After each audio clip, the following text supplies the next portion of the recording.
Raquel, a gente pediu para você preparar exatamente esse quadro mais genérico. Com o que conta cada um? A palavra é sua.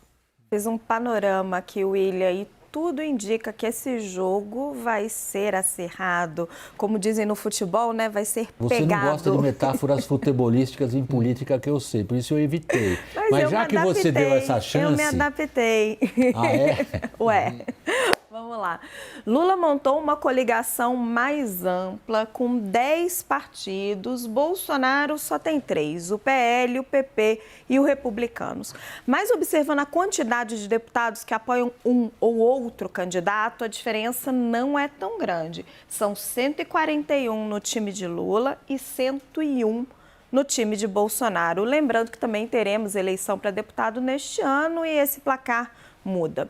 Por causa da coligação mais ampla, Lula conseguiu 42 minutos e 42 segundos de tempo de TV e rádio, somando o horário eleitoral e as inserções nos programas. Essas contas são da consultoria Atlas Intel. São 8 minutos a mais que Bolsonaro, uma diferença pequena. A quantidade de recursos à disposição do PT é maior. O Partido dos Trabalhadores ficou com uma fatia de 500 milhões de reais do fundo eleitoral, comparado com 268 milhões do PL. Geralmente, os partidos da coligação não contribuem com a campanha presidencial e focam nos candidatos próprios. No entanto, todos os partidos podem gastar, no máximo, 133 milhões e 500 mil reais com qualquer candidatura, incluindo a presidencial.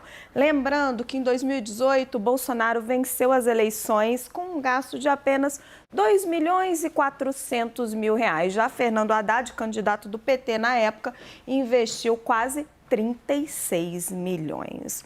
Os palanques regionais também estão muito divididos conforme o cálculo da Atlas feito a pedido da CNN.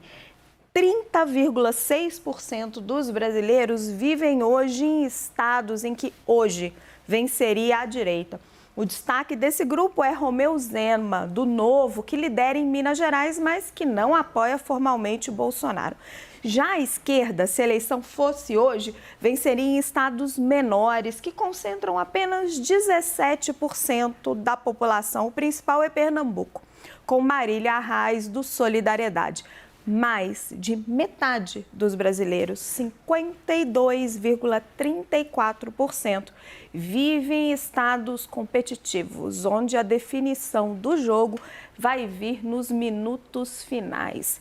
E aqui estão alguns dos maiores colégios eleitorais do país: São Paulo, Rio de Janeiro, Bahia e o Rio Grande do Sul, William. Raquel, muito obrigado por, como a gente diz na metáfora futebolística, pela apresentação do clássico. Temos mais um para participar hoje da nossa análise, Renato Meirelles, nosso caloroso boa noite aqui do time do WW. Obrigado pela sua disposição em participar. Renato, é uma roda, como você sabe, você já esteve aqui conosco, não espere eu passar a palavra, mas a primeira é sua. Qual é desses números que você acompanhou via Raquel, aquilo que você eventualmente se arriscaria em dizer isto é decisivo? Estamos sem o áudio do Renato? Precisamos comutar o áudio do Renato, ele não comutou ainda. Olá, Oba, tudo bem? Tá, Boa noite, bota o Renato William. de volta. Vamos lá, Renato, a palavra é tua. Você ouviu minha pergunta? Ouvi sim, Ok, a palavra William. é tua, vamos lá. Boa noite. Boa noite, Raquel. Boa noite a todos que acompanham a CNN Brasil. Um prazer de novo estar aqui. De tudo que a Raquel comentou com a gente, acho que tem 2 dados interessantes. Primeiro, o quanto que esquerda e direita não significam absolutamente nada na avaliação do cenário eleitoral. Né? Nós vimos aí uma predominância total da direita, enquanto o ex-presidente Lula, ele lidera nas pesquisas, como nós vamos ver daqui a pouco. Por outro lado, o tempo de televisão passa a ter um papel importante aí, por uma razão muito simples. O eleitor nem, o eleitor que não é nem apaixonado pelo Lula, nem apaixonado pelo Bolsonaro, é um eleitor que se informa muito menos pelas redes sociais e muito mais pelo jornalismo profissional, muito mais pela televisão. Então, o tempo de TV irá jogar aí um papel maior nessa definição na reta final da campanha nesses 48 dias que faltam até a data da eleição. Caio, qual a sua experiência de cobertura da eleição? Pegando os dados, a gente pediu mesmo que a Raquel fizesse isso. Muito obrigado, Raquel. Que a gente tivesse esse quadro geral. Assim, desculpa, já que você me deu essa liberdade. Como é que cada time está escalado? Qual é a arma de cada time? O que você destacaria, assim, a tua primeira impressão? Não, se eu pegasse tanto só as questões que a Raquel levantou, mas a minha impressão geral, pode parecer um pouco óbvio, mas eu acho que a marca, a gente tem que buscar sempre qual que é a marca dessa eleição.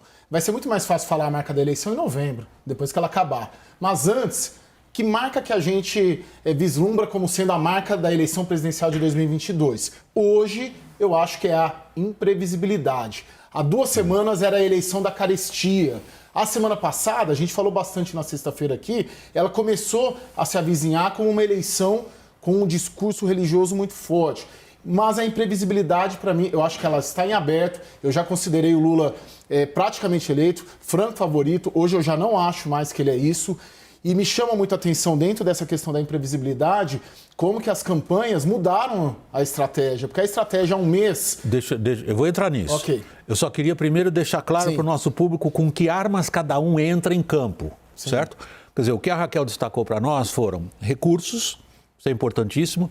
O Renato acentuou esse papel também da televisão como ferramenta importante nesta campanha em oposição que aconteceu em 2018. Confere, Renato. Perfeito.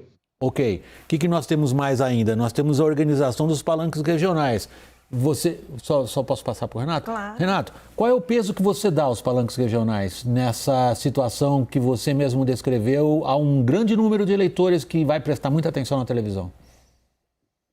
Olha, tem a importância que o palanque regional tinha até então e a importância que o palanque passa a ter agora nessa reta final.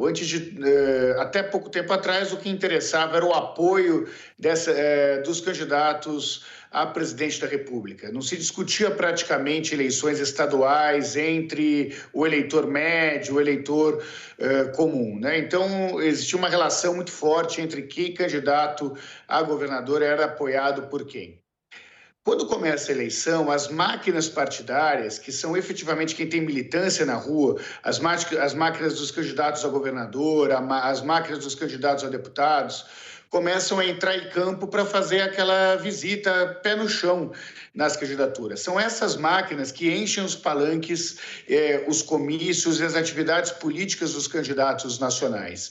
Portanto, quanto maior for o leque de alianças nacionais, mais importante mais relevante elas serão para a candidatura nacional. Em alguns estados, como Minas Gerais, isso será muito importante.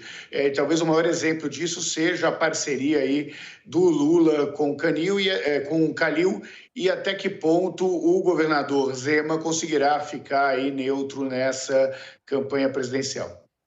Raquel, o que chamou a atenção nos números que você mesma preparou para nós? William, acho que está muito equilibrado, né? Você enxerga uma distribuição de deputados muito parecida, o dinheiro não está fazendo tanta diferença entre um lado e outro, principalmente o dinheiro que vai para a campanha presidencial. O tempo de TV está muito parecido. Eu vou me arriscar aqui, tá, Renato? Mas eu acho que as redes sociais ainda vão ter uma relevância importante. Aí o presidente Jair Bolsonaro... nada de braçada, mas no geral eu percebo uma eleição, como eu falei, muito pegada, Caio, muito Renato, competitiva. Importância das redes sociais. Bom, vamos lá rapidinho. Acho que o Lula ganhou um reforço muito importante nas redes sociais, que foi a entrada do Janones na campanha. As redes do Janones são redes que vão para além daquela bolha bolsonarista. Ele tem um jeito muito diferente do que a maneira que a esquerda tem de tratar as redes sociais. Ele tem um público muito focado também no Auxílio Brasil, Bolsa Família, que garantiu aí que na verdade hoje vai se decidir junto com o eleitorado feminino esse processo eleitoral.